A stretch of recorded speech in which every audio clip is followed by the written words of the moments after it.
সমস্যা সমাধান ১ কালি অ্যান্ড কং এর নিম্নলিখিত তথ্য অবলম্বন করে প্রয়োজনীয় জাবেদা দাখিলা অনাদায়ী পাওনা হিসাব এবং অনাদায়ী পাওনা সঞ্চিতি হিসাব প্রস্তুত করো। তাহলে কি জাবেদা দাখিলা এবং অনাদায়ী পাওনা হিসাব এবং অনাদায়ী পাওনা সঞ্চিতি হিসাব প্রস্তুত করতে বলেছে। এই হিসাবগুলো প্রস্তুত করতে হলে আমাদের কি প্রথমে কি খসড়া বের করতে হবে। খসড়া বের করার জন্য আমাদেরকে উদ্দীপকটা কি ভালোভাবে পড়তে হবে। তাই 2020 সালে 1 জানুয়ারি অনাদায়ী পাওনার সঞ্চিতির পরিমাণ ছিল 4,000 টাকা। তাহলে কি 2020 সালে 1 জানুয়ারি অনাদায়ী পাওনা সঞ্চিতি ছিল কি 4,000 টাকা। 31 ডিসেম্বর তারিখে অনাদায়ী পাওনা বাবদ হিসাবভুক্ত হয়েছে 3,000 টাকা। তাহলে 31 ডিসেম্বর তারিখে অনাদায়ী পাওনা বাবদ হিসাবভুক্ত হয়েছে 3,000 টাকা। উক্ত তারিখে প্রাপ্য হিসাবের পরিমাণ ছিল 30,000 টাকা। তাহলে উক্ত তারিখে প্রাপ্য হিসাবের পরিমাণ ছিল 30,000 টাকা এবং এর 10% হারে অনাদায়ী পাওনা সঞ্চিতি ধার্য করতে হবে। তাহলে কি 30,000 টাকা কি 10% করতে হবে, সঞ্চিতি ধার্য করতে হবে। 2021 সালে 31 ডিসেম্বর অনাদায়ী পাওনা 1500 টাকা হিসাবভুক্ত হয়েছে।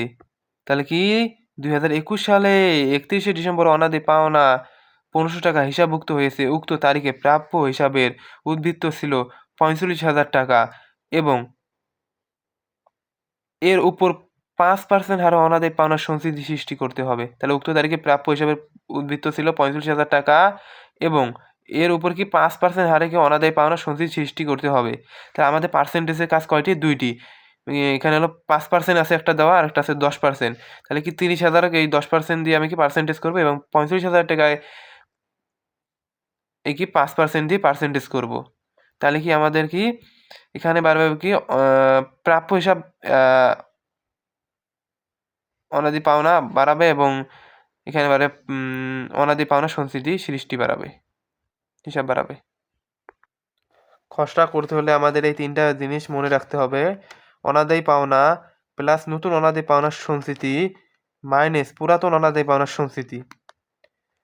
তাহলে কি অনাদায়ী পাওনা হিসাবে কি কি কি বসবে, এখানে ডেবিট ঘরে কি বসবে, ক্রেডিট ঘরে কি বসবে।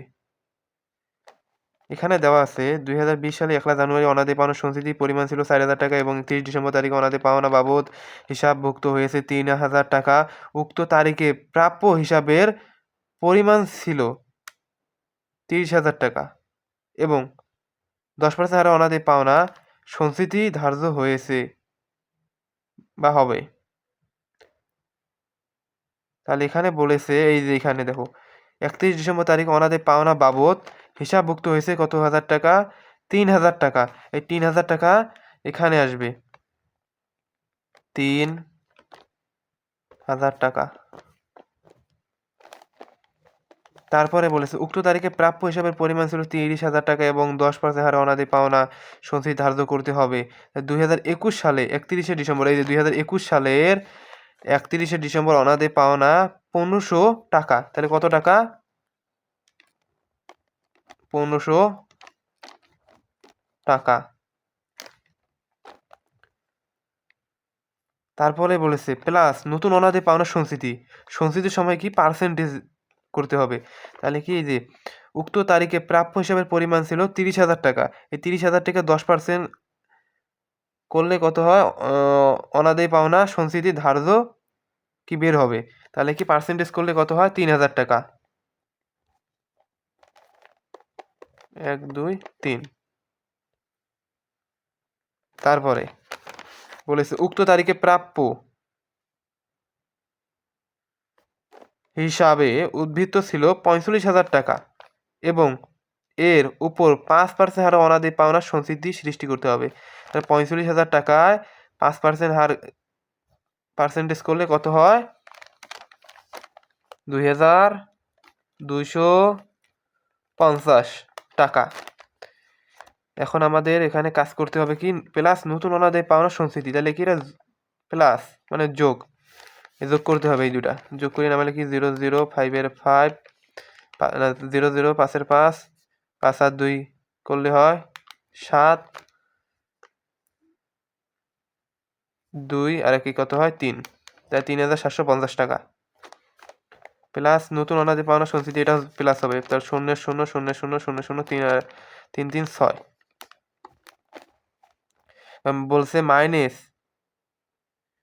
পুরাতন অনাদায়ী পাওনা সঞ্চিতি। এটা পাবো কিভাবে? এখানে বলেছে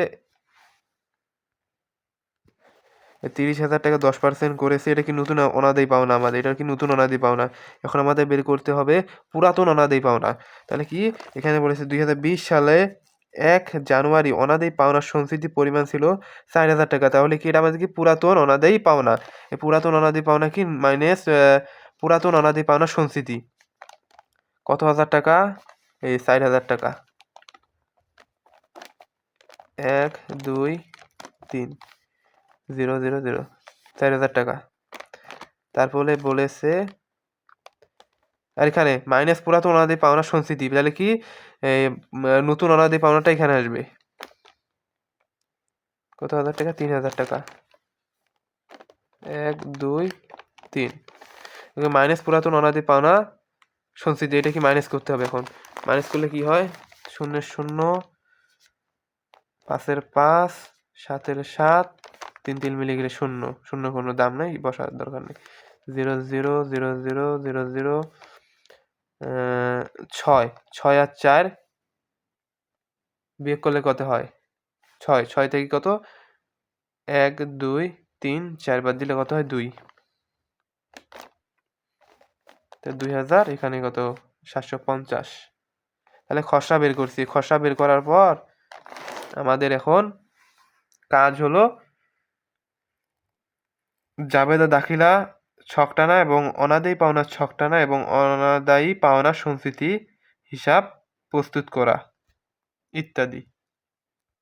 জাবেদার ছক হবে এরকম। জাবেদার সময় কি হবে? অনাদায়ী পাওনার সঞ্চিতি হিসাব ডেবিট, প্রাপ্য হিসাব ক্রেডিট। যেহেতু অনাদায়ী পাওনার ধার্য হলো, অনাদায়ী পাওনা হিসাব ডেবিট, অনাদায়ী পাওনার সঞ্চিতি হিসাব ক্রেডিট। তাহলে কি আয় ও সরাংশ হিসাব ডেবিট, অনাদায়ী পাওনার সঞ্চিতি হিসাব ক্রেডিট। খসড়াটা করার পর তারিখ দিতে হবে 2020 সালে 31শে ডিসেম্বর। অনাদায়ী পাওনার সঞ্চিতি হিসাব ডেবিট। এই 300 টাকা আসলো কিভাবে? এই 300 টাকা আসলো এই যেখানে কি খসড়ার মধ্যে দেওয়া আছে অনাদায়ী পাওনা 3,000 টাকা। এই 3,000 টাকা এসেছে অনাদায়ী পাওনা এইখানে ডেবিট পাশে। তাহলে কি অনাদায়ী পাওনা 3,000 টাকা বসাইলাম, তারপর ক্রেডিট পাশে অনাদায়ী পাওনা 3,000 টাকা বসাবো। তারপরে আবার 31শে ডিসেম্বর অনাদায়ী পাওনা না 31শে ডিসেম্বরে অনাদায়ী পাওনা হিসাব ডেবিট, কি 2,000 টাকা। এই 2,000 টাকাটা আসলো কিভাবে? এই যে মাইনাস মাইনাস কি পুরাতন অনাদায়ী পাওনা সঞ্চিতি মাইনাস পুরাতন অনাদায়ী পাওনা সঞ্চিতির বিয়োগফল কত বাড়াইছে? 2,000 টাকা। এই 2,000 টাকা কোথায় নিয়ে যাব? এই যে 31শে ডিসেম্বর অনাদায়ী পাওনা হিসাব ডেবিট 2,000 টাকা, অনাদায়ী পাওনা সঞ্চিতি হিসাব ক্রেডিট 2,000 টাকা। যেটা এখানে 2,000 টাকা বসালে এখানে বসাইতে হবে 2,000 টাকা। তারপর 31শে ডিসেম্বর 31শে ডিসেম্বর আয় সারাংশ হিসাব ডেবিট 2,000 টাকা এবং অনাদায়ী পাওনা সঞ্চিতি হিসাব ক্রেডিট 2,000 টাকা। এই 2,000 টাকা এখানে বসবে, এই 2,000 টাকা এখানে বসবে। তো এই আইটেমটা কি মুখস্থ করতে হবে? প্রথমে দেওয়া হয়েছে ছোট করে রেখে অনাদায়ী পাওনা সঞ্চিতি হিসাব ডেবিট, প্রাপ্য হিসাব ক্রেডিট। যেহেতু অনাদায়ী পাওনা সঞ্চিতি ধার্য করা হলো 3,000 টাকা 3,000 টাকা। তারপর অনাদায়ী পাওনা হিসাব ডেবিট, অনাদায়ী পাওনা সঞ্চিতি হিসাব ক্রেডিট 2,000 টাকা 2,000 টাকা। যেহেতু অনাদায়ী পাওনা সৃষ্টি করা হলো, তা আয় সারাংশ হিসাব ডেবিট 2,000 টাকা এবং অনাদায়ী পাওনা সঞ্চিতি হিসাব ক্রেডিট 2,000 টাকা। যেহেতু অনাদায়ী পাওনা সঞ্চিতি হিসাব করা হলো, এখানে লিখছি যে পরের আইটেমগুলো একই হবে। অনাদায়ী পাওনা সঞ্চিতি হিসাব ডেবিট, প্রাপ্য হিসাব ক্রেডিট, কিন্তু যেহেতুগুলো লিখি নেই। অনাদায়ী পাওনা হিসাব ডেবিট এবং অনাদায়ী পাওনা সঞ্চিতি হিসাব ক্রেডিট এবং আয় সারাংশ হিসাব ডেবিট, অনাদায়ী পাওনা হিসাব ক্রেডিট পুরোই সেম টু সেম। এটা 2020 সালে 1 জানুয়ারি তারিখে 1 জানুয়ারি। এই 1,500 টাকাটা আসলো কিভাবে? অনাদায়ী পাওনা সঞ্চিতি হিসাব বলছে। তাহলে অনাদায়ী পাওনা সঞ্চিতি হিসাব আমরা কোথায় যাবো? এই যে খসড়ার মধ্যে কি দেওয়া আছে? এই 2021 সালের। তাহলে এখানে কত আছে? 2020 সাল। এটা হবে 2000 কত সাল? 21 সাল। ভুল করে হয়ে গেছে, 2021 সাল। 2021 সাল। তাহলে কি 2021 সালে কত? 2021 সালে প্রথমে কি অনাদায়ী পাওনা ছিল 1,500 টাকা। কত ছিল? 1,500 টাকা। এই 1,500 টাকা কোথায় বসবে? এখানে বসবে। এই যে অনাদায়ী পাওনা সঞ্চিতি হিসাব 1,500 টাকা, তারপর প্রাপ্য হিসাব 1,500 টাকা একই। তারপরে অনাদি পাওনা হিসাব ডেবিট 750 টাকা, 750 টাকা। এটা আসলো কিভাবে? এই যে আগের মতোই, কি এই যে মাইনাস পুরাতন অনাদি পাওনা সঞ্চিতি কত 750 টাকা, মাইনাস করার পরে 750 টাকা বাড়াইছে, এইটা 750 টাকা, 750 টাকা এখানে বসবে। অনাদি পাওনা হিসাব ডেবিট 750 টাকা এবং অনাদায়ী পাওনা সঞ্চিতি হিসাব ডেবিট 750 টাকা, বা আয় সারাংশ হিসাব ডেবিট এবং অনাদি পাওনা সঞ্চিতি হিসাব ক্রেডিট। তাহলে কি আয় সারাংশ এই যে কি অনাদি পাওনা 750 টাকা, এটা এখানে বসবে, এটাও এখানে বসবে, সেম টু সেম। দ্বিতীয় আইটেম অনাদায়ী পাওনা হিসাব। তাহলে অনাদায়ী পাওনা সঞ্চিতি হিসাব এবং আয় সারাংশ এবং অনাদায়ী পাওনা সঞ্চিতি এবং আয় ও সারাংশ, এটা কি অনাদায়ী পাওনা হিসাবের সময় এরকম ছক টানতে হবে। এবং এই যে অনাদায়ী পাওনা সঞ্চিতি হিসাবের সময় একই রকম ছক, কিন্তু এখানে কি ব্যালেন্স বিডিটা লিখতে হবে হিসাবের নামে। তার প্রাপ্য হিসাব উপরে যেটা ছিল ওইটা, অনাদায়ী পাওনা হিসাবও যেটা ছিল ওইটা, তার প্রাপ্য হিসাবও যেটা ছিল ওইটা, অনাদায়ী পাওনা যেটা ছিল ওইটা। ছক কিন্তু একই রকম। এইভাবে অঙ্ক জাবেদা এবং বের করতে হয়, অনাদি পাওনা হিসাব এবং অনাদি পাওনা সঞ্চিতি হিসাব।